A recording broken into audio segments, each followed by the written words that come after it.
예, 저희가 오늘 살펴볼 말씀은 고린도전서를 중심으로 살펴보려고 하는데 특정한 딱 구절을 뽑지는 않았습니다. 그냥 고린도전서 1장부터 4장까지를 좀 자세히 보고 그런 식으로 또 13장도 좀 보고 그래서 고린도전서를 중심으로 이제 건전한 교리에 대해서 살펴보도록 하겠습니다. 예, 그래서 건전한 교리에 대한 이제 네 번째 설교고 이제 이것으로 건전한 교리에 대한 설교 시리즈는 마치도록 하겠습니다. 예, 그래서 고린도전서 1장을 펴놓으시고 저희가 중간중간 중요한 구절들만 좀 살펴보는 시간을 갖도록 하겠습니다. 우리는 성경이 건전한 교리에 대해서 말씀하시는 것을 계속해서 살펴보고 있어요. 네, 건전한 교리는 어떤 신학적인 그런 교리, 이런 교리가 아닙니다. 좀 다른 교리예요. 그러니까 이건 잘못됐느냐, 바르냐, 잘못됐느냐 이런 차이가 아니라 이제 교리의 종류가 좀 다르다고 보시면 됩니다. 예전엔 저도 이 건전한 교리에 대해서 지금 이렇게 공부해보기 전에는 예수님의 신성, 삼위일체, 재림, 성경의 영감 이런 것들이 건전한 교리라고 생각했어요. 그래서 이러한 것들을 잘 믿는 교회들이 있잖아요. 그럼 그런 교회는 건전한 교회다 이렇게 생각을 했습니다. 근데 건전한 교리에 대해서 공부를 하고 나니까 제가 생각했던 것과는 좀 다르더라고요. 계속해서 말씀드리지만 그 교리라는 말은 성경에 50번이 나옵니다. 6번이 구약 성경에 나오고 44번이 신약 성경에 나와요. 그래서 항상 가르침과 관련이 있습니다. 그런데 건전한 교리라는 말은 단 4번만 나옵니다. 근데 단 한 번도 어떤 신학적인 교리, 그러니까 재림, 휴거, 삼위일체, 신론, 기독론 이런 신학적인 교리와 다 관련이 없었어요. 이 건전한 교리 4번은 다. 건전한 교리는 그럼 4번 다 어떤 것과 관련이 있냐면 우리 이 세상에서의 그리스도인들의 삶과 관련이 있습니다. 인내하고 절제하고 이런 것들, 그다음에 다른 사람을 어떻게 대하고 이런 것들, 말을 어떻게 하고 행실을 어떻게 하고 이런 것들과 다 관련이 있었습니다. 그래서 우리가 특히 다른 사람들을 어떻게 대하는지가 건전한 교리와 관련이 있어요. 또 이것은 영적 성숙도와도 관련이 있습니다. 성경을 많이 알면 영적으로 성장한 거다. 이런 말은 성경에 없어요. 지식을 많이 알면 성장한 건 아니라는 거죠. 어떤 것이 성숙한 것이냐면 다른 사람을 대하는 태도로서 성숙한 것이 드러난다는 것입니다. 그래서 오늘은 주로 이 부분에 대해서 좀 초점을 맞춰서 살펴보려고 합니다. 바른 성경을 믿는 교회들, 킹제임스 성경을 믿는 교회들은 대부분 바른 교리를 믿고 있습니다. 하지만 건전한 교리를 실행하는 교회가 많지 않아요. 저도 저 자신과 또 우리 교회와 또 킹제임스 성경 진영을 또 한국 기독교 전체를 생각을 해보면 바른 교리를 믿는 교회가 많지는 않죠. 하지만 그 중에 있긴 있어요. 바른 성경과 바른 교리를 믿는 교회들이 있습니다, 분명히. 하지만 건전한 교리를 실행하는 교회는 굉장히 적다는 거죠. 그렇죠? 우리의 문제는 지식이 적은 게 아닙니다. 전체 한국 기독교를 본다면 지식이 적은 게 문제일 수 있어요. 그렇죠? 바른 지식이 없어요. 잘못된 교리를 가르치니까.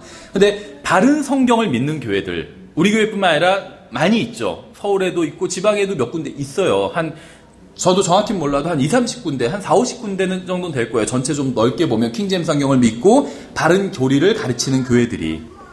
이런 교회는 지식이 적지는 않아요. 좋은 책들도 그래도 많이 나와 있고 또 인터넷에서 보면 좋은 자료들이 많이 있습니다. 바른 교리를 안다는 게 무슨 의미죠? 우리가 무엇을 믿어야 하고 무엇을 해야 하는지 안다는 거예요. 그렇죠? 근데 무엇이 문제일까요? 알고는 있는데 그렇게 하지 않는다는 거겠죠. 저나 여러분이나 다 마찬가지라고 생각을 합니다.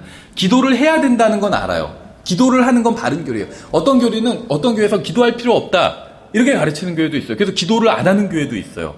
그럼 바른 교리가 없는 교회죠.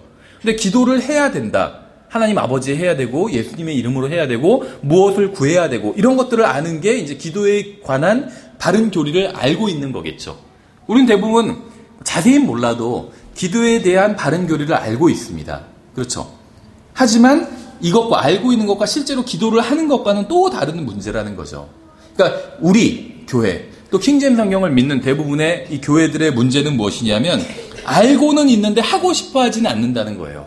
복음을 전해야 된다는 건 알아요. 그건 바른 교리예요. 근데 실제로 복음을 전하는 것, 이것은 또 다른 문제라는 거죠. 실행하는 것은. 우리는 하나님께서 무엇을 원하는지 알고 있긴 하지만 그렇게 하지 않는 수많은 핑계를 가지고 있어요. 그러니까 이렇게 그리스도인이 살아야 된다. 이건 알고 있지만 내가 그렇게 살고 있지는 않다는 겁니다. 근데 왜 내가 그렇게 살 수 없었는지 이유는 될 수 있다는 거예요. 바쁘고 뭐하고 무슨 상황이 이렇고 많은 핑계를 가지고 있다는 겁니다. 그렇죠. 동산에서 우리의 첫 번째 부모 아담과 이브가 있었잖아요. 아담과 이브가 생각했던 것처럼 우리는 하나님의 방법보다 나은 방법이 혹시 있을지도 모른다. 이렇게 생각하는 경향이 있다는 거예요. 그러니까 성경에 나온 하나님의 방법이 맞긴 맞아. 그런데 우리 상황에선 그거보다 더 좋은 방법이 있을지도 모른다. 이런 생각을 한다는 겁니다. 그래서 우리는 앞선 하나님의 백성들이 범했던 것처럼 수많은 오류를 또 범하고 있다는 겁니다. 우리는 하나님께서 가장 좋은 것은 아직 알려주지 않으셨을지도 모른다고 생각하면서 스스로를 속이고 있어요. 그러니까 하나님께서 어떤 건 알려주셨지만 정말 좋은 건 알려주지 않으셨을지도 모른다고 생각하면서 살아간다는 거예요. 그래서 하나님의 말씀대로 살지 않는 거예요. 이것보다는 내 상황에선 이것보다는 좀 더 좋은 게 아마 있을지도 모른다 이런 생각을 한다는 거죠. 만약 하나님께 순종하면 가장 좋은 것을 놓칠지 모른다고 생각을 한다는 거예요. 그래서 순종하지 않는 경우가 많다는 겁니다.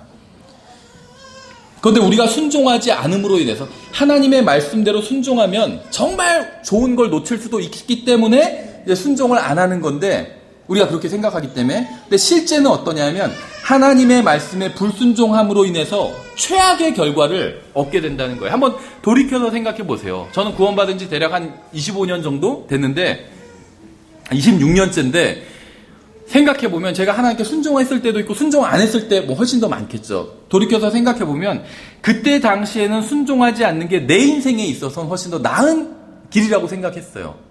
이건 상황이 좀 하나님 말씀이 이렇게 돼 있지만 상황이 좀 다르다. 이 케이스는 이렇게 생각을 했습니다. 근데 돌이켜서 10년, 20년이 지나서 돌이켜서 보니까 순종하지 않았기 때문에 결국 최악의 결과가 일어났더라고요. 순종했으면 훨씬 더 나을 걸 그런 생각이 들더라고요.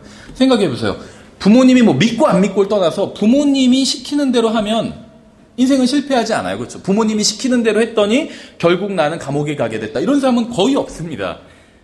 구원받지 않은 부모라 할지라도 부모님이 시키는 대로 살면 대부분 세상에서 성공한 삶을 살게 됐어요. 그렇죠? 공부 열심히 해라. 그래서 열심히 하면 성공하게 되잖아요. 대부분은 다 그런 건 아니겠지만 근데 하물며 부모님이 시키는 대로 해도 좋은 결과가 일어날 수 있는데 하나님께서 시키시는 대로 하면 정말 좋은 결과가 일어나게 된다는 거죠. 근데 우리가 그렇게 하지 못하기 때문에 결국 최악의 결과를 맞고 후회하게 된다는 겁니다. 저는 오늘 우리가 살펴보는 하나님의 말씀을 통해서 무엇인가 새로운 것을 배우게 되기보다는 우리의 마음이 변화되어서 이미 알고 있는 것을 행하게 되기를 원합니다. 자, 잠깐 기도하겠습니다. 하나님 아버지, 저희가 이미 받은 구원과 구원자로 인해서 감사를 드립니다. 주님의 말씀으로 인해서 주님의 사람답게 살 수 있게 되도록 도와주시기 원합니다. 예수님의 이름으로 기도드렸습니다. 아멘. 아마 여러분들 다 이제 아시는 내용일 텐데 성경에 나온 교회 중에 가장 엉망진창인 교회가 어디일까요? 뭐 라오디게아 교회를 들 수도 있겠지만 고린도 교회를 또 들 수가 있겠죠. 고린도 교회. 한 번이라도 고린도 전서를 읽어보거나 아니면 강해나 주석을 이제 읽어본 사람은 고린도 교회가 신약 성경에 나오는 교회 중에 가장 정말 엉망진창이고 육신적인 교회라는 사실이 아마 동의를 하실 겁니다. 이 교회는 성도들 간에 소송 문제가 있었어요. 생각해보세요. 같은 교회를 다니는 사람 중에 사이에 소송 문제가 있는 거예요.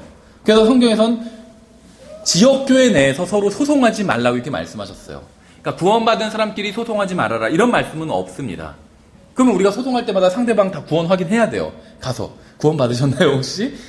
그래서 성경에선 그런 얘기가 아니라 지역교회 내에서는 소송하지 말라는 거예요. 그걸 권면하고 있는 거죠. 그런데 지역교회 내에서 소송하고 있는 거예요. 생각해보세요. 우리가 다 같이 모여서 예배를 드리는데 저 형제랑 제가 소송 관계에 있어요.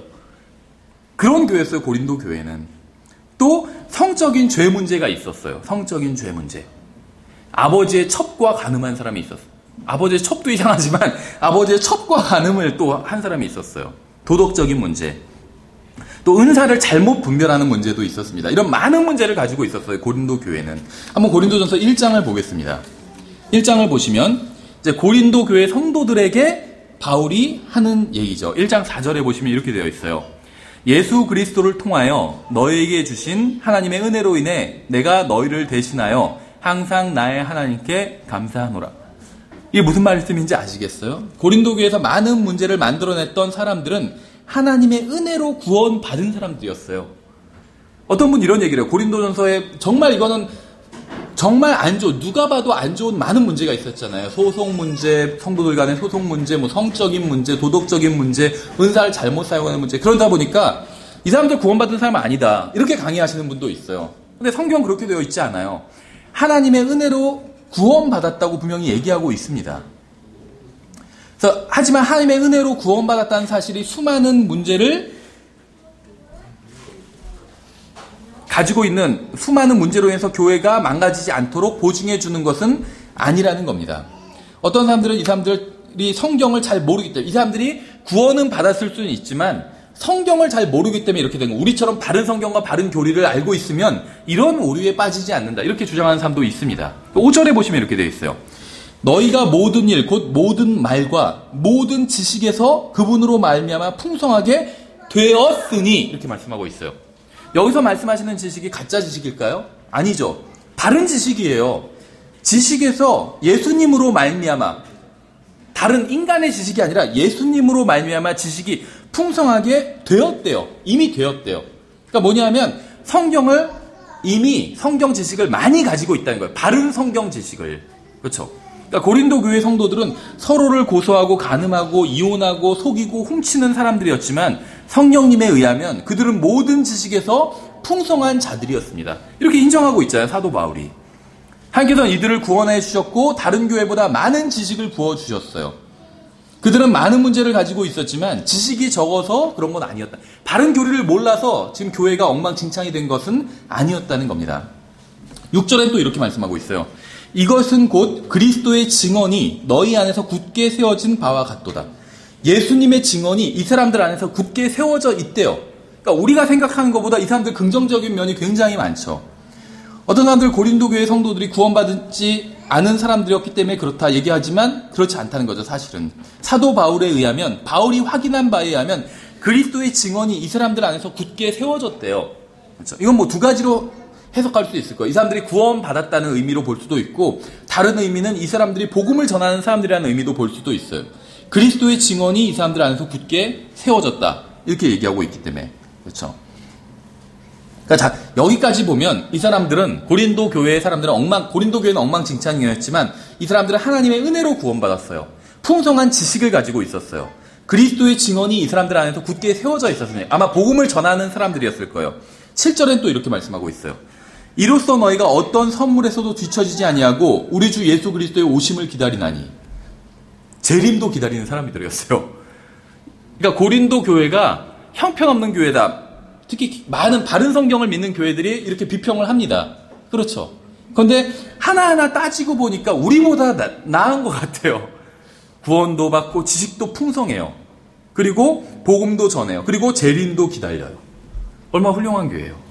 전형적인 근본주의, 성경을 믿는, 성경대로 믿는 교회였어요. 그런데 3장에 가서 보면 이제 분위기가 달라져요. 3장 한번 1절을 보겠습니다. 고린도 교회 성도들은 하나님의 은혜로 구원받고 풍성한 지식을 가지고 있고 성령님의 은사를 가지고 있었고 바르게 복음을 전했고 주 예수 그리스도의 다시 오심을 기다리고 있었습니다.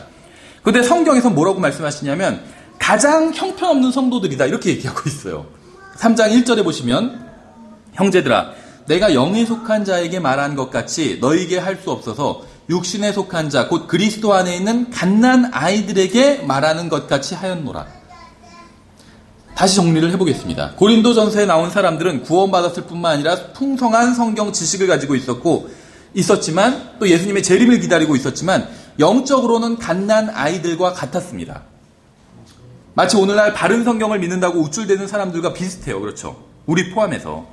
성경에 의하면 바른 구원과 바른 지식과 바른 은사와 바른 복음을 전하지만 성경적 기독교를 가르칠 수 없을 정도로 육신적이고 영적인 갓난 아이와 같을 수는 있다는 거예요. 그러니까 머리로는 기독교에 관한 모든 것을 알고 있지만 영적으로는 전혀 성장하지 않았을 수 있다는 겁니다. 지금 고린도 교회 성도들의 상태가 그렇다는 거예요. 바른 지식을 갖고 있고 바른 구원을 받았고 또 재림도 기다리고 복음도 전하는 또 은사도 받았고 많은 은사를 우리가 뒤에서 보면 다른 사람들보다 더 많은 은사를 받았다 너희가 이렇게 얘기하고 있어요. 은사도 많은 교회였어요. 하지만 영적인 상태는 갓난 아이와 같다고 얘기하고 있다는 거죠. 그러니까 지식을 많이 갖고 있고 은사가 많고 하다고 해서 영적으로 성장한 사람은 아니라는 겁니다. 사도 바울에 의하면. 그러니까 우리가 생각하는 것과 다르죠. 은사가 많고 지식이 많으면 저 사람은 영적으로 성장했을 것이다 이렇게 생각하지만 성경은 그렇게 말씀하고 있지 않다는 거예요. 전 여러분과 제가 고린도 교회 성도들과 같은 사람이 되지 않기를 원합니다. 그렇죠. 아무리 지식을 많이 갖고 있으면 뭐예요? 결국 하나님께서 너는 영적으로 전혀 성장하지 못했어. 그래서 내가 정말 좋은 것들, 더 엄청난 것들을 말해줄 수가 없다는 거예요. 사도 바울이. 가르칠 수가 없다는 거예요. 영적인 수준이 낮기 때문에. 지식과 은사는 많지만 영적으로는 어린 아이와 같기 때문에 더 이상 뭔가 가르쳐줄 수가 없다는 거예요. 전 우리가 그렇게 되지 않았으면 좋겠어요. 하지만 불행하게도 고린도 교회 성도들은 그런 사람들이었죠.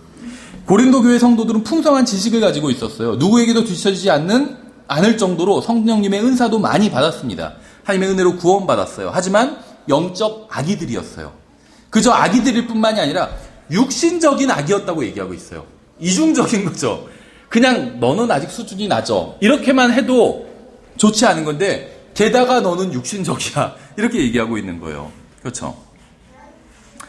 그들은 구원받았지만 육신을 따라 걸었습니다. 지식은 가지고 있었지만 육신을 따라 걸었어요. 그래서 육신적인 거예요. 육신적이라는 게 다른 게 아니에요. 저 사람은 육신적이야. 이게 성경을 잘 몰라. 이런 의미가 아니라는 거예요. 성경을 알지만 육신을 따라 걸어요. 그럼 육신적인 거예요. 성경 교리는 이미 많이 알고 있어요. 그런데 어떤 것을 결정해야 될 때 성령님의 기준으로 결정하는 것이 아니라 육신의 기준으로 결정해요. 그게 육신적인 거예요. 그게 육신을 따른 것이고. 생각해 보세요. 고린도 교회 성도들은 성령님의 은사, 그러니까 우리 성경이 이제 선물이라고 돼 있어요. 기프트니까.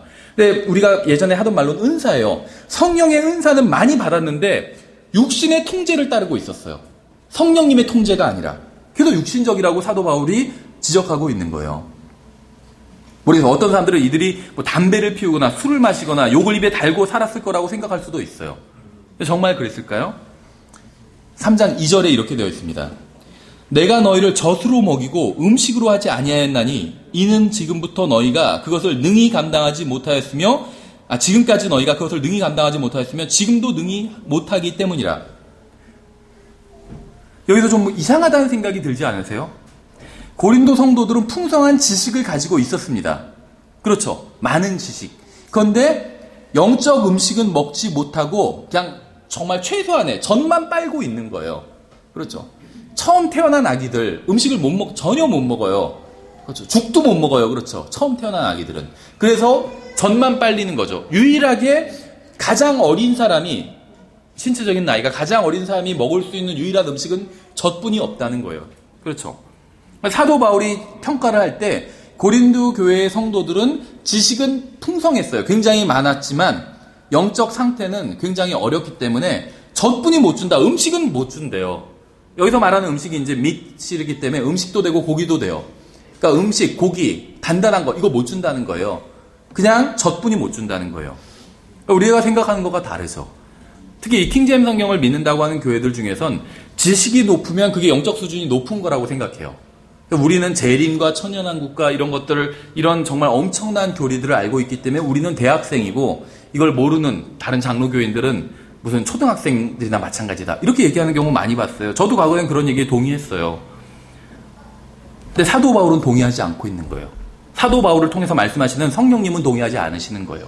지식은 풍성할지 모르지만 음식을 주지 못한대요. 이게 무슨 말일까요? 우리는 여태까지 음식이 하나님의 말씀이라고 생각했고 하나님의 말씀 중에 어려운 교리들 이걸 우리가 이해하고 있으면 음식을 먹는 거라고 생각했습니다. 근데 하나님의 말씀이 음식인 건 맞아요. 근데 어려운 교리들이 단단한 음식이라고 성경은 말씀하신 적이 없어요. 오히려 반대로 재림, 휴거, 천연왕국 이런 것들이 젖일 수 있어요. 오히려 어떤 의미에선. 왜냐면 이거는 받아들이는데 전혀 문제가 없어요. 예수님의 재림을 믿기 위해서 내가 뭐 희생해야 될 거 있나요? 천연왕국을 믿기 위해서 제가 희생해야 될 거 있나요? 전혀 없죠. 누구나 다 구원받은 사람은 누구나 다 받아들일 수 있어요. 믿음으로. 다 믿음을 가지고 있기 때문에. 근데 생각해 보세요. 뒤에서 보겠습니다. 순종, 용서. 이런 게 우리는 젖이라고 생각했고 천년왕국, 휴거, 재림 이런 게 단단한 음식이라고 생각했는데 반대라는 거예요. 사실은 순종, 이건 굉장히 단단한 음식이에요. 구원받은 지 얼마 되지 않은 사람이 하나님의 말씀에 다 순종할 수 있을까요? 못해요. 그렇죠. 용서는 어떨까요? 여러분들 원수가 아마 있을 거예요. 대부분 원수가 있어요. 성경에서도 원수가 있는 것 자체가 잘못된 건 아니에요. 예수님의 원수도 있고 우리도 하나님의 원수였었으니까. 근데 원수를 용서해 주실 수 있나요? 여러분 돈 떼어먹은 사람, 여러분에게 굉장히 심각한 타격을 입힌 사람, 이런 사람 용서해 줄 수 있나요? 성숙한 사람만이 용서할 수 있어요. 이게 단단한 음식이에요. 소화가 안 돼요. 소화가. 그렇죠. 저도 사실 원수가 있어요.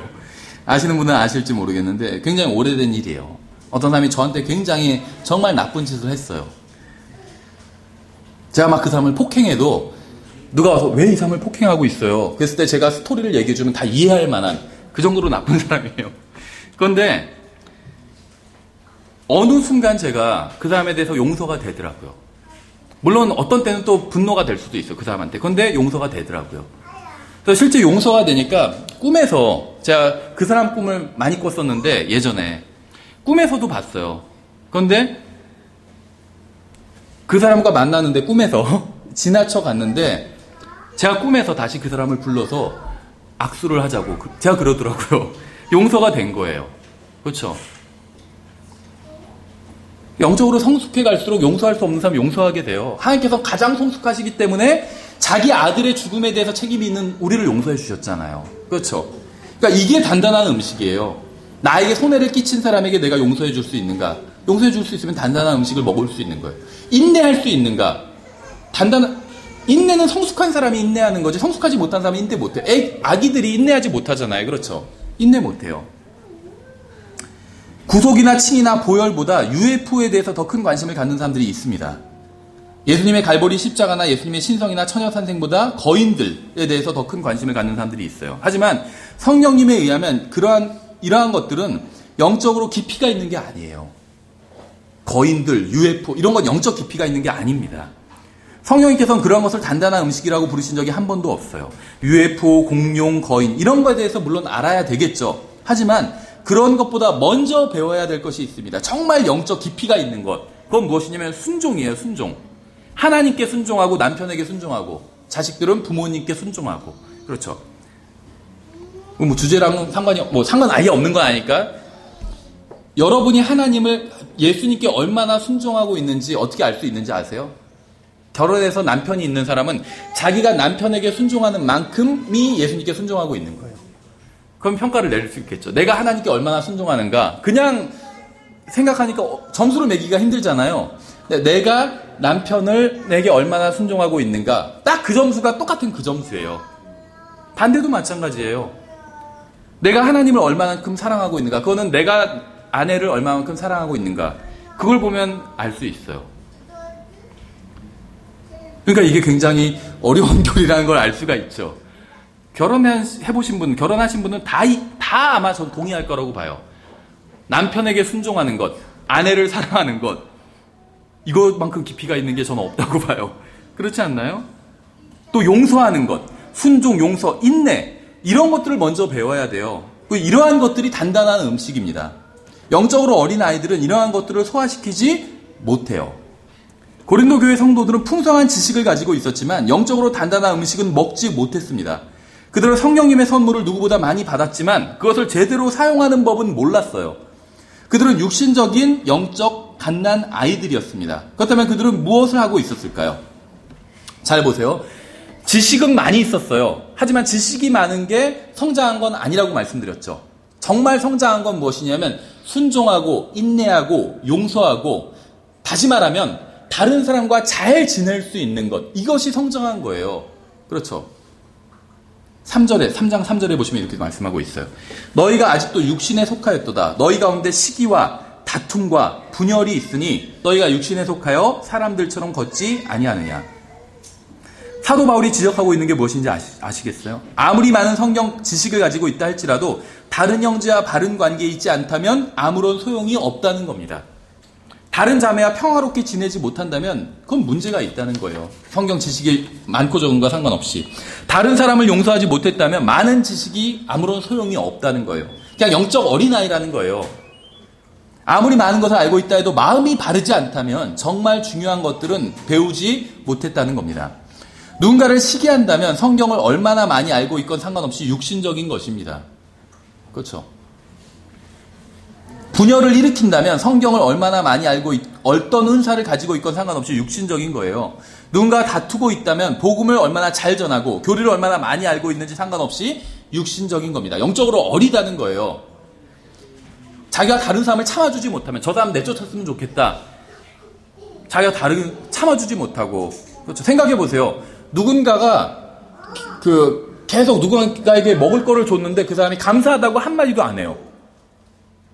아무데나 똥 싸고, 자고 있는데 막 깨우고, 눈을 손가락으로 찌르고, 이게 저희 규리가 하는 일이에요. 그렇죠? 자매가 먹을 거 주면 항상 고맙습니다 해야지 하는데, 저는 한 번도 그렇게 하는 걸 못 봤어요. 이런 사람이 있다면 얼마나 배은망덕한 사람이고 최악의 인간이겠어요. 그렇죠? 근데 왜 그 사람을 잘 참아주죠? 성숙했기 때문에 그 사람에 비해서 받아줄 수 있는 거죠. 교회도 마찬가지예요. 내가 막 많이 베풀어주는데 감사하단 말 한 번도 안 해요. 실제로 똥을 싸진 않겠지만 어떤 영적인 배설물을 막 배설하고 있어요. 그렇죠. 다른 형제들 막 눈 찌르고 영적으로 괴롭히고 있고 그런 사람을 참아주는 거예요. 그게 인내하는 거예요. 전 그런 말 예전에, 지금 교회에서는 안 그런데 예전 교회에서는 그런 말을 종종 들었어요. 저 형제 좀 솔직히 안 나왔으면 좋겠다고.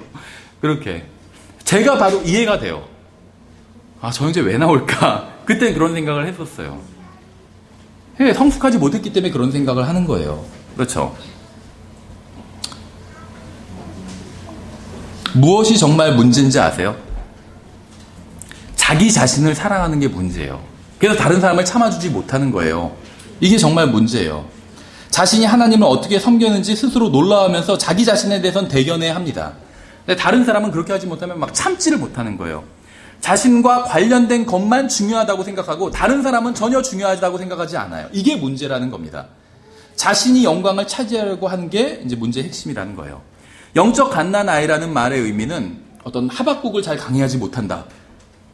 이런 게 아닙니다. 하나님의 왕국과 하늘 왕국을 구분할 수 없다. 이런 의미도 아니에요. 그건 영적인 성장과는 거의 관련이 없습니다. 그건 성경 지식과 관련이 있어요. 그렇죠. 어린아이들 중에 어른보다, 저도 들은 얘기예요. 누구한테. 아이들을 가르치는데 어른이 쓴 것만큼 글을 쓰는 아이가 있대요. 영어로. 한국 사람이. 한국 아이가. 그럼 그 아이가 그렇다고 해서 성숙한 사람이라고 할까요? 그건 아니죠. 그렇지 않나요? 글은 어른처럼 써요. 그래서 그걸 본 선생님이 너 이거 어디서 베꼈지? 그러니까 아이가 막 울더래요. 왜 울까요? 성숙하지 않았기 때문에. 제가 글을 잘 썼는데 만약에 실제로는 아니지만 만약에 글을 잘 썼는데 누가 저한테 형제님 이거 어디서 베꼈죠? 그러면 제가 막 울까요? 아닌데 왜 그래요? 하면서 막 그러지 않겠죠. 상관없어. 성숙했다면 그거 갖고 울지는 않아요. 그건 울 일이 아니란 걸 알기 때문에 어른들은. 그렇죠. 그냥 믿기 싫으면 믿지 마세요. 이러면 그만이지. 근데 글은 잘 썼는데 어른처럼 그걸 갖고 뭐라고 하니까 막 울었다는 거죠. 성숙하지 못했기 때문에 그런 거예요. 그렇죠. 그러니까 지식과 성숙은 상관이 없어. 성숙한 사람은 지식도 많이 갖고 있는 게 일반적이겠지만 직접적인 관련은 없다는 거예요. 정말 지식은 별로 없는데 아주 인격적으로 성숙한 분들을 전 많이 봤어요. 신앙도 마찬가지예요. 어떤 성경의 교리들은 잘 모르는데 하나님의 은혜가 무엇인지는 아는 사람들이 있어요. 그래서 그 은혜를 자기만 누리는 게 아니라 다른 사람들에게 전해줘요. 그 사람 성숙한 사람이에요. 그렇죠. 그러니까 어떤 교리적으로 하늘의 왕국과 하나님의 왕국을 잘 구분해야 영적으로 성숙한다. 이런 말은 성경에 없다는 겁니다. 아무리 이러한 것을 잘 구분하고 모든 교리를 알고 있다 할지라도 다른 사람을 시기하고 다투고 분열을 일으킨다면 영적 갓난아기라는 겁니다. 주님께서 이런 사람에게는 하나님의 깊은 것들을 가르치실 수가 없어요. 계속해서 한번 4절을 볼게요. 3장 4절. 어떤 이는 말하기를 나는 바울에게 속하였다고 다른 이는 말하기를 나는 아볼로에게 속하였다 하나니 너희가 육신에 속하지 아니하였느냐. 특정한 사람만을 따르는 사람은 육신에 속한 겁니다. 특정한 사람만을 따른다. 육신에 속한 거예요. 누구나 좋아하는 설교자가 있고 교리가 있고 스타일이 있습니다. 하지만 특정한 사람하고만 교제를 나누고자 한다면 그것은 결국 스스로 육신에 속했다는 것을 드러낼 뿐이에요. 난 어떤 형제님은 어떤 사람, 특정한 사람하고만 교제해요. 다른 사람은 수준이 낮아져서 교제를 할 수가 없대요. 그래서 어떤 형제님에 대해서 어떤 분들이 막 비판을 하는데 저 형제님은 목사님하고만 교제해요. 저 말고 다른 교회에 있을 때 그 교회 목사님하고만 교제한다는 거예요. 왜냐면 목사님만 수준이 그 형제님 봤을 때 교제가 된다는 거예요. 다른 사람 교제가 안 된다는 거예요. 이게 육신적이라는 거예요. 육신적인 거예요. 그렇죠? 자신이 좋아하는 사람과만 이야기를 나눈 것은 육신에 속했다는 것을 스스로 드러내는 거예요. 5절에 그런즉 바울은 누구며 아폴로는 누구냐? 그들은 단지 주께서 각 사람에게 주신 대로 너희로 하여금 믿게 한 사역자들이니라. 바울을 따르면 바울을 따를 수 없습니다. 이 성경에 말씀하시는 거예요. 바울을 따르면 바울을 따를 수 없어요. 바울을 따르고자 한다면 예수님을 따라야 돼요. 그렇죠? 물론 사도 바울이 나를 따르라 했지만 바울을 따르기 위해서 바울이 바울을 따르라고 했기 때문에 그러니까 성령님께서 하신 말씀이죠.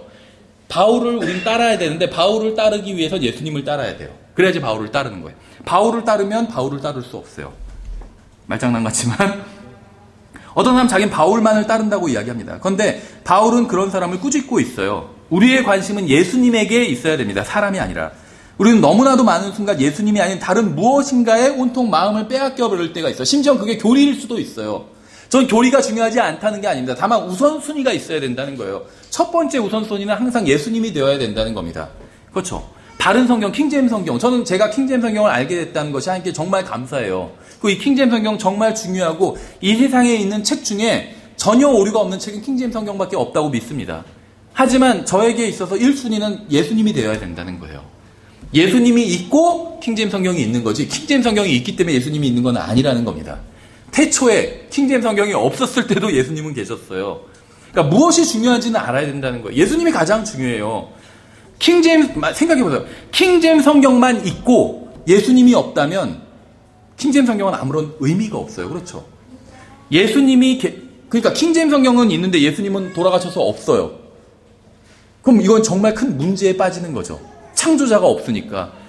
근데 예수님은 계신데 킹제임 성경은 없어요. 그럼 어떻게 될까요? 상관없어요. 그렇죠. 전 킹제임 성경 중요하지 않다는 게 아니에요. 중요해요. 하지만 감사하게도 하나님께서는 예수님만 계셔도 충분한데 완벽한 성경까지 주셨다는 거예요. 얼마나 감사해요. 그렇죠. 그래서 킹제임 성경 있는 게 전 너무나도 감사해요. 우리한테 절대 진리가 있으니까. 하지만 무엇이 1순위인지는 구분할 수 있어야 된다는 겁니다. 그렇죠. 6절에 나는 심었고 아볼로는 물을 주었을 때 오직 하나님께서 자라게 하셨나니 그런즉 이와 같이 심는 자나 물 주는 자는 아무것도 아니며 사도 바울 얼마나 대단해요. 사도 바울보다 우리가 그리스도인의 관점에서 봤을 때 이 세상에 사도 바울보다 더 훌륭한 사람이 있을까요? 그렇죠. 여자에게서 난자 중에 가장 훌륭한 사람 구약 인물은 침례인 요한이고 신약 인물은 사도 바울일 거예요 아마. 근데 사도 바울은 아무것도 아니래요. 아무것도 아니래요. 자기가 그렇게 얘기하고 있어요. 자라나게 하시는 이는 오직 하나님이시니라. 따라서 우리는 아무것도 아닌 사람에게 초점을 맞추지 말고 하나님께 초점을 맞춰야 됩니다. 가장 훌륭한 사람도 아무것도 아니에요. 하나님과 비교하면 아무것도 아니라는 거예요. 특정한 사람이 어떤 교제의 기준이 되어서는 안 됩니다. 형제님, 그 형제님이 가르치시는 교리에 동의하지 않으면 우리랑 교제 못합니다. 실제로 이렇게 하는 사람 봤어요. 어떤 목사님이 있는데 미국에 저도 그 목사님 굉장히 존경해요. 근데 그 목사님이 성경을 잘 가르치기 때문에 그 목사님이 가르치는 것에 반기를 들면 그 사람 바이블 빌리버도 아니다. 우리 교제 안 한다. 이렇게 가르쳐요. 아마 누군지 아시는 분은 아실 거예요. 예를 들면 어떤 목사님은 성경에서 그 목사님은 휴거 될 때 뭐 피를 다 쏟고 올라간다 이렇게 가르쳐요. 그럴 수도 있겠지만 아닐 수도 있겠죠. 성경에 그런 말이 어디 있어요. 그렇죠. 혈과 육은 하나님의 나라를 상속하지 못한다. 이게 관련 구절이에요. 다 쏟고 갈지 변화돼서 갈지 어떻게 알아요. 그거는 변화된다고 했죠. 오히려 그게 변화된다고 보는 게 더 전 낫다고 봐요.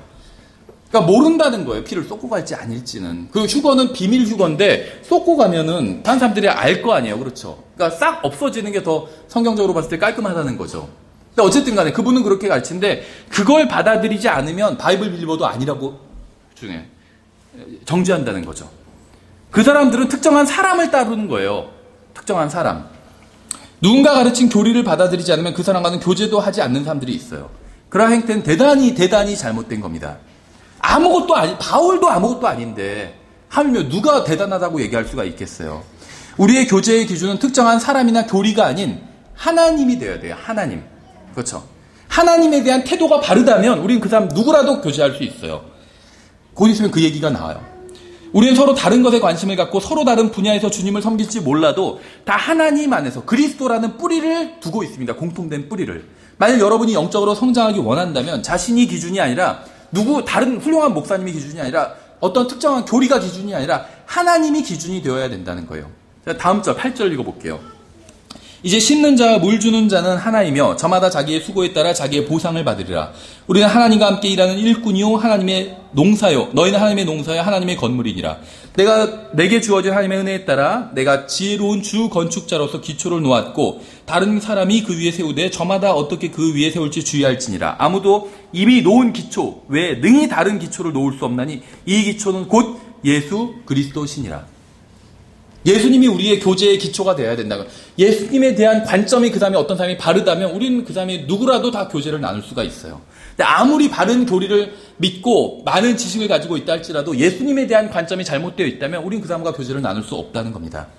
우리의 믿음의 기초는 예수 그리스도예요. 우리의 교제의 기초도 예수 그리스도입니다. 우리의 모든 관계의 기초도 예수 그리스도예요. 이 기초에 다른 기초를 놓으려고 하면 다툼과 분열과 시기가 생기게 된다는 겁니다. 예수님이 기초가 아니라 어떤 교리가 기초예요. 어떤 것, 피를 쏟고 간다. 이게 기초가 돼서 이렇게 안 하면 교제하지 않습니다. 이렇게 하면 시기와 다툼과 분열이 생기게 된다는 거예요. 그렇죠? 우린 모두 다 같은 기초 위에 세워야 돼요. 하나님께서 인정하시는 유일한 기초는 예수 그리스도입니다. 자, 한번 다음 절 12절부터 좀 길지만 23절까지 쭉 읽어볼게요. 한번 문맥을 잘 한번 생각해 보세요.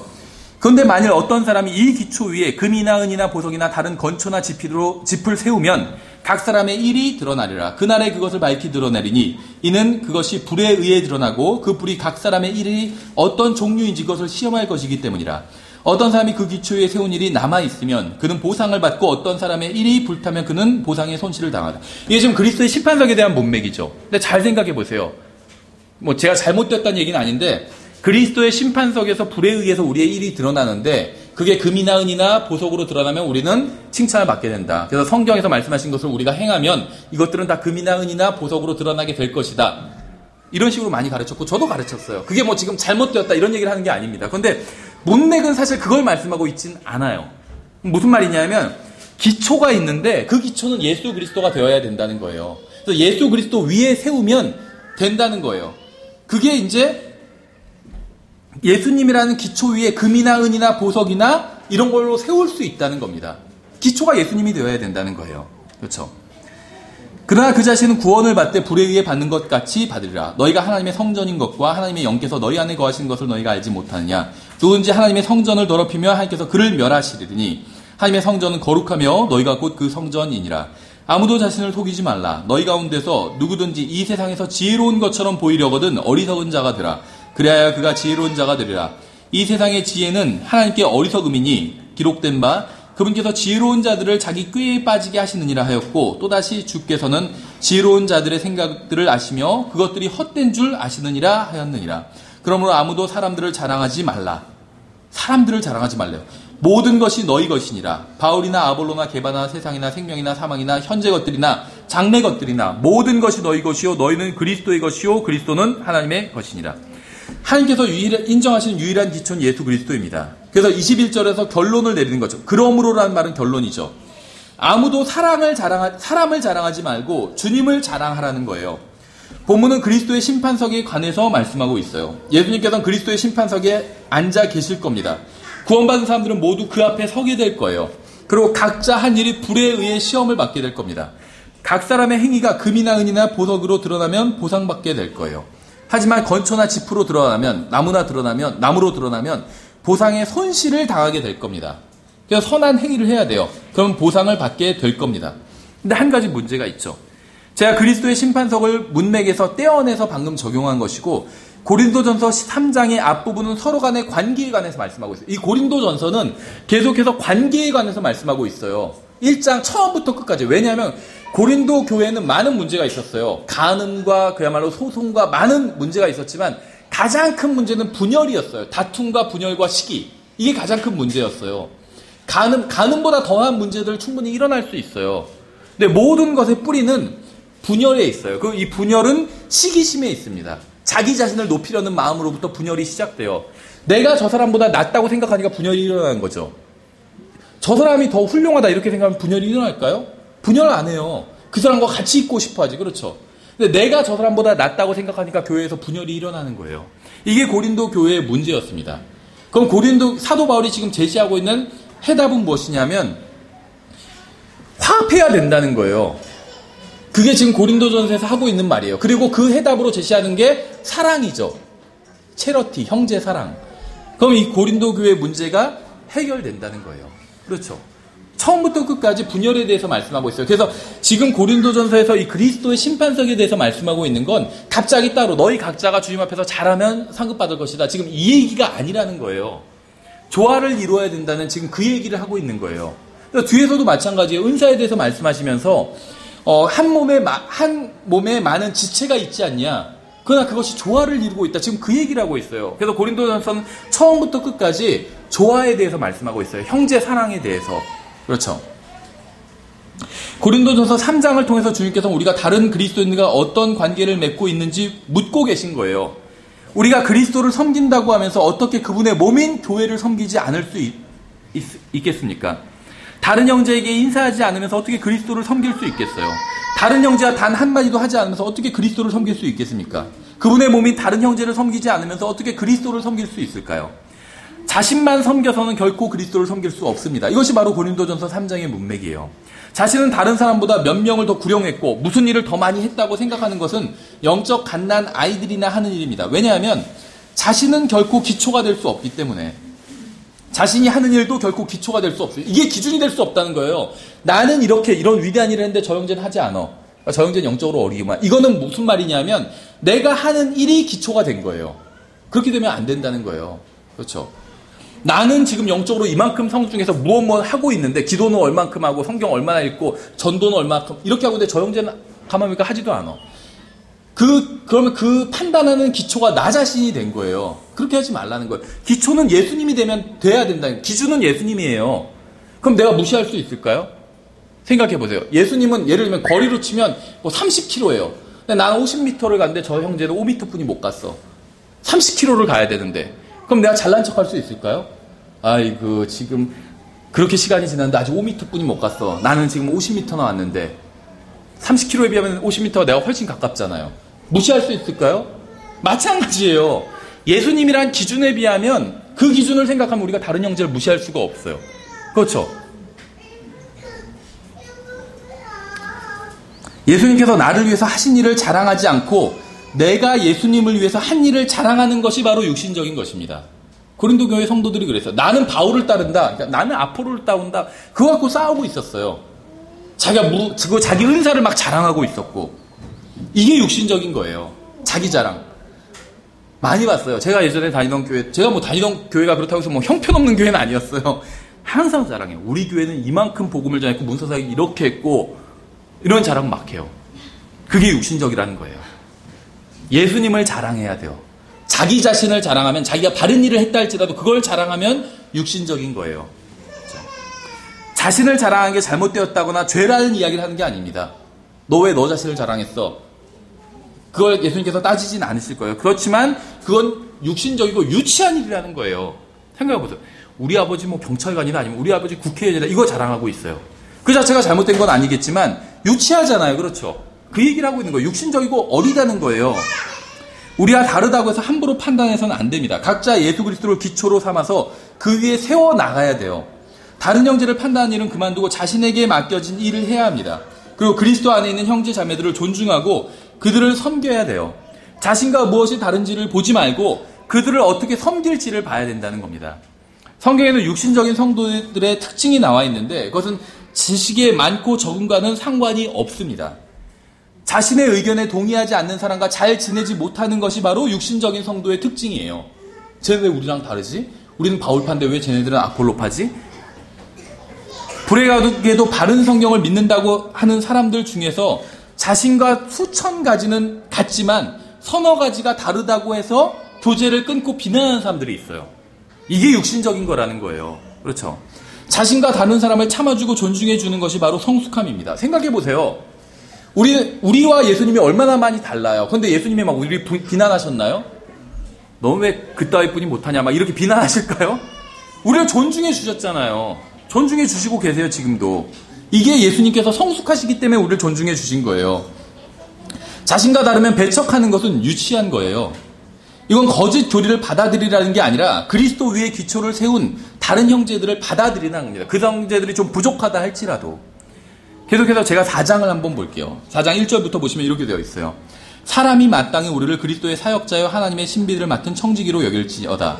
또한 청지기들에게 요구되는 것은 신실한 사람으로 드러난 것이라. 그러나 내가 너희에게 판단을 받거나 사람의 판단으로 판단을 받는 것이 내게는 매우 작은 일이니라. 참으로 나는 내 자신을 판단하지 아니하노니 나는 판단받을 아무것도 스스로 알지 못하노라. 그러나 이로써 내가 의롭게 되지는 아니하였나니 오직 나를 판단하시는 분은 주시니라. 그러므로 주께서 오실 때까지 때가 이르기 전에 아무것도 판단하지 말라. 그리스도의 심판석에서 다 판단받으니까. 그분께서 어둠에 감춰진 일들을 빛으로 가져가 드러내시고 마음의 의도들을 드러내시리니 그때 각 사람이 하나님께 칭찬을 받으리라. 형제들아, 내가 너희를 위하여 이 일들을 비유로 나 자신과 아볼로에게 옮겨 적용시켰나니 이것은 너희가 기록된 것 이상으로 사람들에 대해 생각하지 말 것을 우리 안에서 배우게 함으로 너희 중에 아무도 한 사람 편에 들고 다른 사람을 반대하며 우쭐대지 못하게 하려 함이라. 생각해보세요. 이게 결론이에요. 너희 중에 아무도 한 사람 편을 들고 다른 사람을 반대하며 우쭐대지 못하게 하려 함이라. 문맥을 잘 보세요. 계속해서 다른 성도들과의 관계에 대해서 다루고 있다는 거예요. 그렇죠? 근데 이제 중요한 게 7절에 있어요. 잘 보세요. 계속해서 7절 보시면 누가 너를 다른 사람과 구별되게 하느냐. 책망하고 있는 거죠. 누가 너를 다른 사람과 구별되게 하느냐. 사도가 지금 무슨 말을 하고 있는지 이해하시겠어요? 여러분은 자신이 다른 사람보다 낫다고 생각하시나요? 다른 교회 다니는 장로교회, 감리교회, 다른 교회 다니는 사람보다 여러분 낫다고 생각하시나요? 다른 사람보다 자신이 낫다고 생각하는 기준이 무엇인가요? 무엇이 자신을 다른 사람들과 구별되게 하고 있을까요? 구원받은 형제가 구원받은 형제와 교제를 나누지 못하게 막는 게 무엇일까요? 구원받은 자매가 구원받은 자매와 교제를 나누지 못하게 막는 것이 무엇일까요? 자신이 더 영적이기 때문에 다른 형제들과 교제를 나눌 수 없다고 생각하도록 만드는 것이 무엇일까요? 예수님일까요? 아닐 거예요. 성령님일까요? 그것도 아닐 겁니다. 성경일까요? 그것도 아닙니다. 다른 사람과 자신을 구별하는 것은 바로 교만이에요. 무엇이 너를 다른 사람과 구별되게 하느냐 책망하고 있어요. 그거 잘못된 거라는 지금 그 얘기를 하고 있죠. 교만이에요. 난 저 사람들보다 더 낫다 생각하는 것. 자신이 다른 사람보다 낫다고 생각하기 때문에 수준이 맞지 않아서 다른 사람과 교제할 수 없다고 생각하는 사람들이 있습니다. 킹제임 성경 진영에도 많이 있어요. 어떤 의미에서는 그 말이 맞을 수도 있어요. 수준이 안 맞는 것이. 수준이 맞지 않는 이유는 그렇게 생각하는 사람이 영적으로 너무 어리기 때문입니다. 그 사람이 많이 알아서가 아니라 많이 알고 있지만 영적으로는 어리기 때문에 교제가 안 되는 거예요. 영적으로 성숙한 사람은 교제를 할 수가 있어요. 내가 가진 것 중에 받지 아니한 것이 무엇이냐? 여기서 겸손해지지 않을 사람이 없죠. 우리가 잘나서 구원받은 건가요? 반대로 못나서 구원받은 거죠. 못난 사람이라는 걸 인정해서 구원받은 거예요. 그럼 잘나서 우리가 성경을 알게 된 걸까요? 아니라는 거예요. 하나님께서 우리에게 주시지 않은 게 있나요? 하나님, 이건 제가 스스로 이뤄낸 겁니다. 이렇게 얘기할 수 있을 만한 게 있나요, 하나님께? 모든 사람이 죄를 지었습니다. 모든 사람이 하나님의 영광에 이르지 못했어요. 모든 사람이 다 불의하고 모든 사람의 의는 다 더러운 누더기와 같다고 말씀하고 있어요. 사도 바울은 구원받은 이후에도 자신이 비참한 사람이고 죄인 중에 우두머리라고 고백을 했습니다. 우리가 가진 것 중에 하나님께로부터 받지 않은 것은 없다는 겁니다. 우리가 가진 모든 것은 다 하나님께로부터 받은 것이에요. 따라서 우리는 자랑할 게 아무것도 없다는 겁니다. 구분할 게 없다는 거예요. 잘나서 주신 게 아니에요. 우리가 잘나서 주신 게 아니라 우리가 받으니까 주신 거예요. 하나님께서는. 다른 사람은 왜 안 주셨냐? 받지 않으신가? 안 주신 거예요. 우리가 잘나서 주신 게 아니라는 겁니다. 이제 내가 그것을 받았을진데 어찌 그것을 받지 아니한 것 같이 자랑하느냐? 왜 네가 더 잘났다고? 우리가 교리를 많이 하는 게 잘나서 교리를 많이 하는 건가요? 우리가 의로와서 교리를 많이 알려주신 건가요? 아니죠.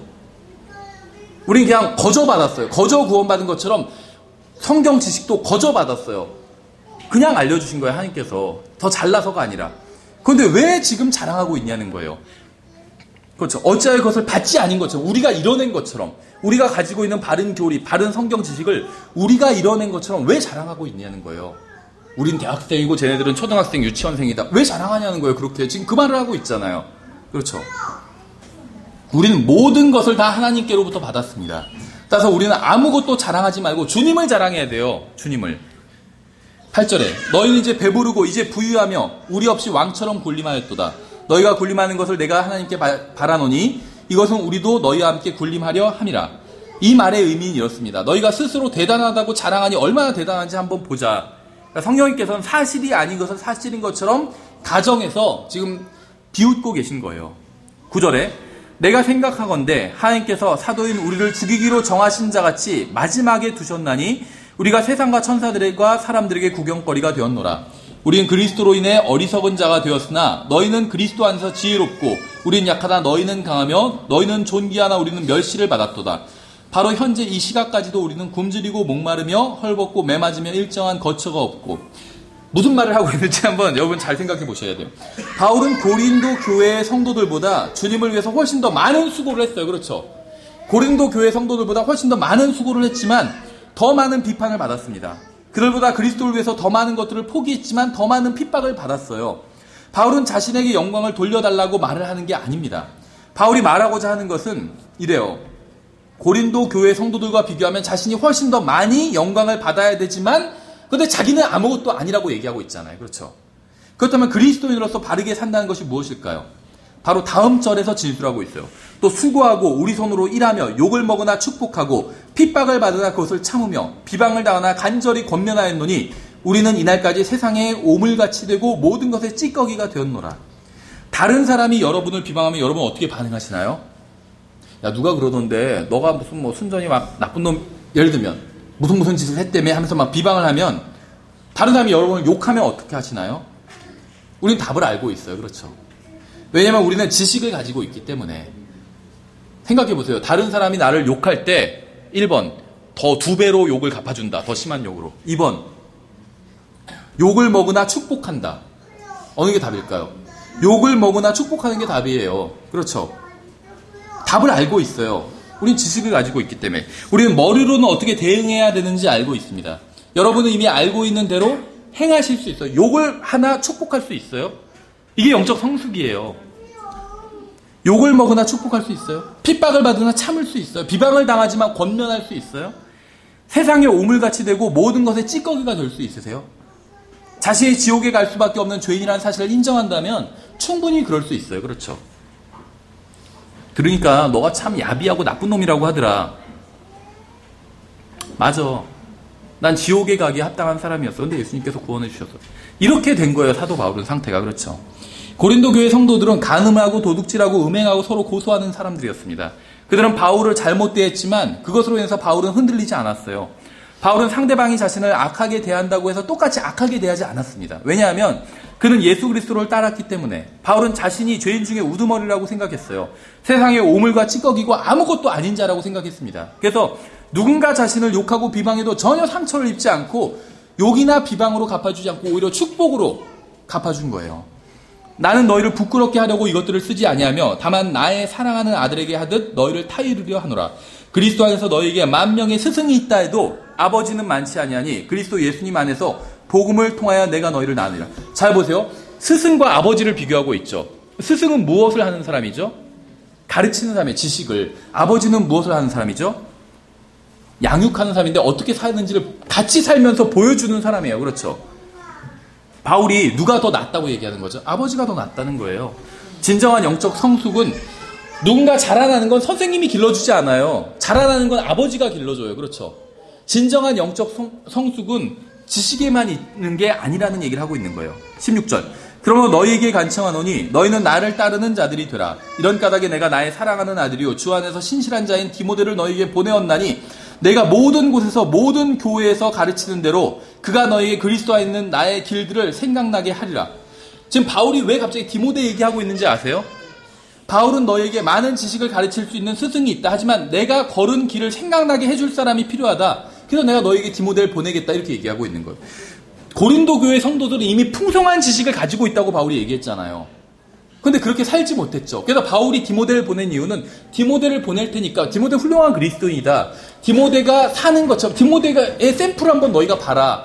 그럼 너희가 바르게 사는 법을 볼 수 있을 거다. 그래서 디모데를 보내는 거예요. 고린도 교회의 성도들은 풍성한 지식을 가지고 있었습니다. 하지만 그들이 가지고 있지 못한 게 무엇이었는지 아세요? 성경적 기독교, 영적인 기독교, 스피리추얼 크리스찬리티, 영적인 기독교가 없었던 거예요. 그들은 영적 은사는 가지고 있었어요. 하지만 자신들의 마음을 통치하도록 성령께 내어드리지는 못했습니다. 그래서 바울은 그들에게 실제로 어떻게 믿음의 길을 걷는지 본을 보여주기 위해서 디모데를 보내겠다고 얘기하고 있는 거예요. 머릿속에 있는 것을 마음으로 순정하여 실행할 수 있게 하기 위해서 디모데를 보내줄 테니까 그 샘플을 잘 봐라. 지금 이 얘기를 하고 있는 겁니다. 바른 교리를 배우는 것 못지않게 중요한 것은 실제로 길을 걷는 방법을 배우는 거예요. 그리스도인의 삶이 무엇인지 아는 것이 아니라 실제로 그대로 사는 법을 배워야 합니다. 지식만으로는 합당한 가정생활을 할 수도 없고 아이들을 바르게 양육할 수도 없고 다른 사람과 바르게 교제를 할 수도 없습니다. 주님께 마음을 드려야 돼요. 마음을. 18절에 지금 어떤 자들이 내가 너에게 가지 아니한 줄로 생각하고 우쭐대고 있도다. 그러나 주께서 원하시면 내가 곧 너희에게 가서 우쭐대는 자들의 말이 아니라 권능을 알아보리니 하나님의 왕국은 말에 있지 아니하고 권능에 있느니라. 어떤 권능일까요? 바르게 살 수 있는 권능, 능력이에요. 파워, 바르게 살 수 있는 능력. 하나님의 왕국은 지식이 있는 것이 아니라 그것을 실행하는 데 있습니다. 변개된 성경들은 하나님의 말씀에서 단어들을 삭제해버렸어요. 그렇죠? 그리스도의 피를 빼고 단어들을 삭제했어요. 하나님의 모든 말씀으로 사는 일 하면 모든을 삭제했어요. 변개된 성경들은. 이건 정말 하나님 앞에서 심각한 범죄 행위입니다. 하지만 우리가 우리의 삶에서 하나님의 말씀을 삭제해버린다면 우리가 바른 성경을 사용한다는 것이 무슨 의미가 있을까요? 성경은 바른 걸 봐서 하나님의 말씀이 모든 말씀이 기록된 말씀을 보는데 그대로 실행하지는 않아요. 우리의 삶에선 다 삭제시켜버렸어요. 그럼 바른 성경을 보고 있다는 게 무슨 의미가 있겠느냐는 거예요. 그렇죠? 네가 그 말씀대로는 안 살았지만 그래도 바른 성경을 보니까 잘했다. 이렇게 칭찬하실까요? 예수님께서? 아니라는 거죠. 13절에 이렇게 돼요. 13장에 고린도전서 13장에서는 사랑에 대해서 다루고 있죠. 근데 여러분 이 사랑과 그 고린도전서 13장에는 영어로는 체러티고 러브라는 단어가 있어요. 근데 러브와 체러티의 차이가 뭔지 아시죠? 어떤 분은 오해해서 러브는 세상적인 사랑이고 체러티는 참사랑이다. 이렇게 번역한 분이 있어요. 그래서 어떤 분 성경을 그분이 번역한 성경에는 체러티를 참사랑이라고 번역했어요. 러브는 그냥 사랑이라고 했고. 그럼 어떤 문제에 부딪히는지 아시죠? God is charity라고 되어 있지 않죠. God is love라고 되어 있어요. 그럼 하나님은 참사랑은 아니지만 그냥 사랑이다. 이렇게 돼버리는 거예요. 그렇죠? 그렇지 않아요. 러브는 구원받지 않은 사람들을 사랑할 때 러브를 써요. 모든 사람에 대한 게 러브예요. 체러티는 형제 사랑이에요. 고린도전서에서 지금 형제 사랑을 얘기하고 있는 거예요. 그렇죠? 형제 사랑은 영원할 거예요. 왜냐하면 우리는 그리스도 안에서 다 한 형제고 영원히 형제일 거예요. 그렇죠? 하나님께서 세상을 사랑하셨다고 했을 때 체러티를 쓰지 않으셨어요. 하나님께서는 구원받을 사람만 그럼 체러티를 쓰면 칼빈주의가 돼요. 근데 러브를 쓰셨어요. 모든 사람을 다 사랑하신 거예요. 그래서 자신의 독생자를 주신 거예요. 그러니까 성경은 정확해요. 러브가 더 윗등급이고 체러티가 더 위고 러브는 아래다. 그런 얘기가 아니라 대상이 다르다는 거예요. 러브는 모든 사람, 체러티는 구원받은 형제들만 가리킬 때 쓴다는 거죠. 그래서 형제 사랑은 체러티는 구원받은 사람을 대상으로 하는 겁니다. 고린도 교회의 성도들은 분열과 다툼과 시기가 가득한 사람들이었어요. 왜냐하면 그들에겐 형제 사랑이 없었기 때문에. 이렇게 되어 있죠. 내가 사람들의 언어들과 천사들의 언어들도 말할지라도 사랑이 없으면 형제 사랑, 체러티, 사랑이 없으면 소리나는 진과 우리는 꽹과리가 되고 내가 대언하는 선물이 있고 모든 신비와 모든 지식을 이해하며 또 모든 믿음이 있어 산을 옮길 수 있는 있을지라도 형제 사랑, 체러티, 사랑이 없으면 내가 아무것도 아니요. 모든 지식, 여기서 나쁜 지식 얘기할까요? 내가 나쁜 지식이 있을지라도 그런 얘기가 아니죠. 여기서 말하는 모든 지식은 좋은 지식이에요. 풍성한 지식, 고린도 교회 성도들이 가지고 있었던 풍성한 모든 지식이 있을지라도 형제 사랑이 없으면 아무것도 아니라는 거예요. 건전한 교리를 실행하지 못하면 바른 교리를 아무리 알고 있다 할지라도 그것은 아무것도 아니다. 지금 그 얘기를 하고 있는 거예요. 만약 저에게 지식이 있다면 저는 더 나은 삶을 살 수 있는 기회를 가지고 있는 겁니다. 제가 지식을 비판하는 게 아니라 지식이 없는 것보다 지식이 있는 게 나아요. 그렇죠? 근데 지식이 있다는 건 바른 성경 지식을 가지고 있다는 건 제가 바르게 살 수 있는 기회를 가지고 있다는 거예요. 근데 기회를 가지고 있다고 해서 그것을 이룬 것은 아니죠. 그렇죠? 사법시험을 볼 수 있는 기회를 받았다고 해서 붙은 건 아니잖아요. 그건 전혀 별개의 삶이라는 거예요. 그렇죠? 사법시험 못 볼 수 없는 사람도 있어요. 뭐 범죄 경력이 있거나 이런 사람은 아예 응시 자체를 못해요. 그렇죠? 근데 우리는 그런 경력이 없으면 응시할 수는 있어요. 근데 응시할 수 있다고 해서 붙은 건 아니잖아요. 마찬가지예요. 지식이 있다는 건 그것만으로 다 이룬 게 아니에요. 다만 바르게 살 수 있는 기회를 부여받았다는 거예요. 그것과 바르게 사는 것은 전혀 다른 이야기라는 것이죠. 그렇죠? 모든 지식을 이해한다면 이해하지 못하는 것보다 훨씬 더 낫습니다. 이 세상에서는 지식만 가지고 있어도 큰 유익을 얻을 수 있어요. 하지만 그리스도의 심판석에선 지식만으로는 아무런 유익을 얻지 못한다는 거예요. 그리스도의 심판석에서 유익을 얻으려면 이 세상에 사는 동안 체러티, 형제 사랑을 실천해야 된다는 거예요. 이게 고린도전서의 문맥이에요. 고린도전서의 문맥은 이 세상에서의 삶이 아닌 그리스도의 심판석이 문맥입니다. 성령님께서는 고린도전서를 통해서 아무리 많은 지식을 가지고 있다 할지라도 형제 사랑이 없으면 그리스도의 심판석에서는 아무런 유익을 얻지 못한다는 사실을 말씀하고 있는 겁니다. 저는 다른 사람이 어떤 동기를 가지고 있는지는 몰라요. 다만 제가 하고 싶은 말은 우리가 아무리 열심히 무엇인가를 주님의 이름으로 이루고 성취한다 할지라도 마음이 잘못되어 있다면, 다른 형제들에 대한 마음이 잘못되어 있다면 하나님의 눈에는 그저 육신적인 영적 갓난아이가 저질러 놓은 일에 불과하다는 거예요. 우리가 아무리 바른 일을 많이 해놓는다 할지라도 마음이 잘못되어 있다면 육신적인 영적 아이가 저질러 놓은 일에 불과하다는 거예요. 성경은 우리가 하는 모든 행위를 중단하라고 말씀하고 있지 않아요. 가만히 있어봐. 그러면 내가 동기가 잘못돼. 그럼 내가 지금 하는 일을 다 일단 중단해야 되나? 그렇게 하지 말라는 거예요. 우리가 하고 있는 행위를 그대로 하되 하나님을 사랑하고 예수 그리스도를 사랑하고 형제 자매들을 사랑하고 다른 사람들을 사랑하는 동기로 하라는 거예요. 하고 있는 일을 그만두라는 게 아니라 그 일은 그대로 하되 사랑의 동기로 하라는 거예요. 형제 사랑의 동기로. 다른 사람의 동기를 함부로 판단하지 말고 여러분 자신의 동기를 판단해 보라는 겁니다. 그렇죠? 행위가 전혀 중요하지 않다는 말이 아니에요. 아무것도 하지 말라는 말이 아닙니다. 주님을 위해서, 다른 사람들을 위해서 무엇인가를 하되 바른 동기로, 바른 마음으로, 사랑으로 하라는 거예요. 단순히 성경을 아는 것에서 만족하지 말고 성경대로 살아야 된다는 겁니다. 하나님께서 여러분에게 어떤 일을 해주셨는지 다른 사람들에게 말하는 것에서 만족하지 말고 다른 사람들에게 보여주라고 했잖아요. 지난 시간에 우리가 살펴봤었죠. 하나님께서 너에게 얼마나 큰 일을 하셨는지 마가복음에선 말하라 이렇게 말씀하셨는데 누가복음에선 보여주라 이렇게 말씀하고 있어요.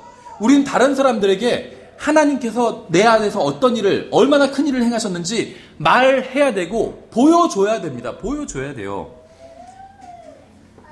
이게 바로 여러분 안에서 일하시는 성령님의 목적이에요. 바른 교리가 있고 건전한 교리가 있습니다. 바른 교리를 믿으세요. 그리고 건전한 교리를 실행해야 됩니다.